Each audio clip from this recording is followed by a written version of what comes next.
and Technology Support Specialist, Aidan Bahre. Good morning. Good morning. Thanks for having us How today. are you guys? Pretty good. Good. Considering the weather. I was going to say, how was the drive? I wasn't for sure if I'm driving my Jeep or my broom in today. Oh my 'cause gosh. it's like It's coming down. right, it is. It was. It's crazy. So we brought you guys on today to just kind of catch up. There's so many scams going on. It seems like every time you're online, you read about a new scam.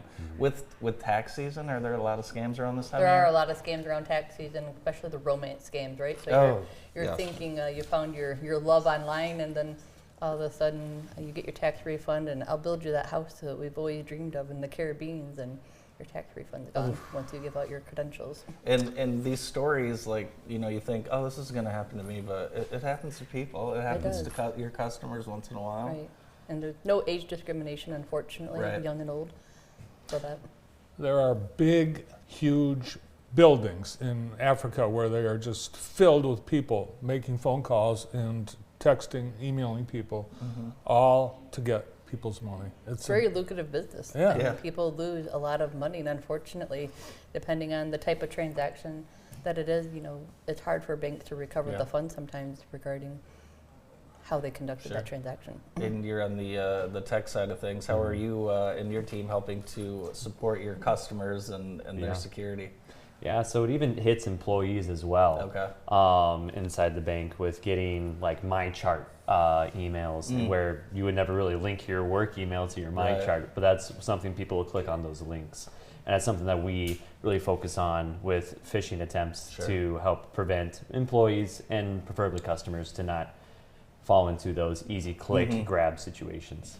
They used to be recognizable with bad English and misspellings and cut and paste logos. You have that just with your employees. That's exactly right. Yeah, Grammarly and ChatGPT have definitely had a big influence on creating structured English to that's interesting. not be able to catch those grammatical errors. That's interesting. I hadn't thought about that until you just brought that up. AI being used. So these emails that are written are obviously a little bit more believable than the ones that we used to get in the past. And Aidan can probably elaborate on it a little more, but if they get into your email access, they already know what your language is, how you're speaking, how you're starting your conversations, how you're ending your conversation. Exactly. So it's very sophisticated. It's very good. Yeah, I guess if people are, just experimenting with ChatGPT or an AI program and putting in their personal information, the AI programs, they are using that information to build profiles about you, and that is information that could be readily available to bad actors. Right. Well, if you think about on social media, how many times do people get those surveys that say, how many children do you have? What's your favorite restaurant? They have an elaborate list of things that are personal to you that's out there for all the world to see. And then how many of those same questions do you use as your multi-factor answers for getting into maybe a secure site or something like that? That's how they end up knowing who you are and your personal information. I think you guys have, really good protections for online banking. So as a customer, we have to, it's not real simple to log in, and you have to every so often change your credentials. Do you feel that people have a sense of security that their online banking is safe, and are there some safeguards we should be taking as online bank users? Yeah, so with having that, like you mentioned, the password changes for like 3-6 months every time. Another way for having protection for your passwords is to utilize a password program, because we all have notebooks filled with passwords probably. And that would be one of the easiest way for someone just to come in, nab your notebook, and then know your email, and most likely one of those passwords is going to work for your bank account. So we utilize an open source password manager called Password Safe, which not customers, but it's just the average person can also access this program to have like a digital notebook, but password protected on the cover. So you can't open it unless you know one specific password.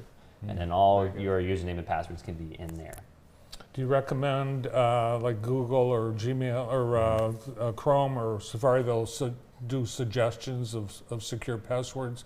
Do you recommend we take advantage of that? That's a good question. I've never used that. I like to create my own passwords. Yeah.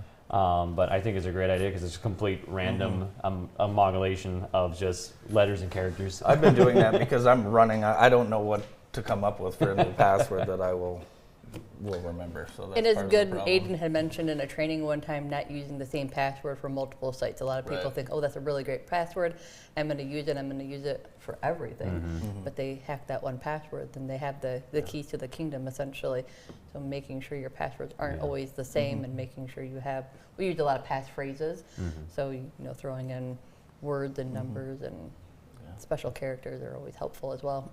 Amber, you've been with CNB for a long time. I know. It's hard to tell people I'm 21 when I've worked at the bank for more than 21 years. I was going to say, It's tough, It's yeah. hard. You must have started when you were born. It was bring your child to work day and I just stayed or something. What have you enjoyed so much about your nearly 30 years at Right. CNB? I know. I think just working with our clients, working with our associates, learning the different aspects of banking.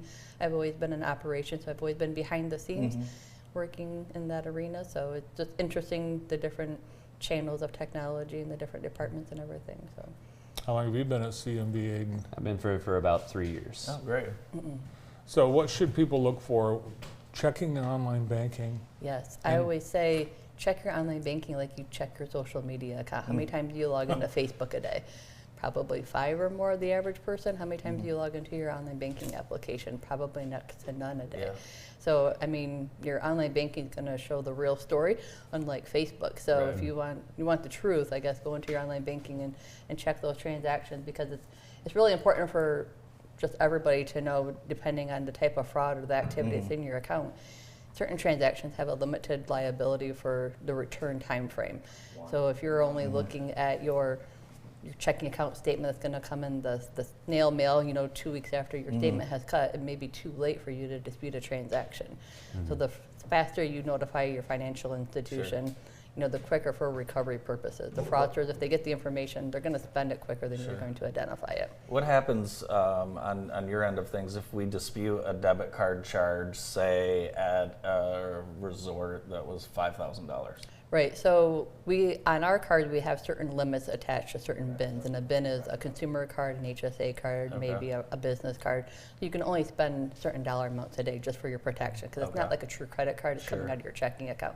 But if a client were to dispute a transaction, we actually have a department Okay. that investigates those transactions. So we partner with MasterCard, so we would log into the MasterCard network, look at the transaction, determine if it was fraudulent, if it was, they were really in the area, and we try to do our best investigation to get the client back their funds. Wonderful. Well, thank you guys so much, and thanks for all you do to protect your customers in this goofy time out there. Thanks for having us. Yeah, thanks for coming in.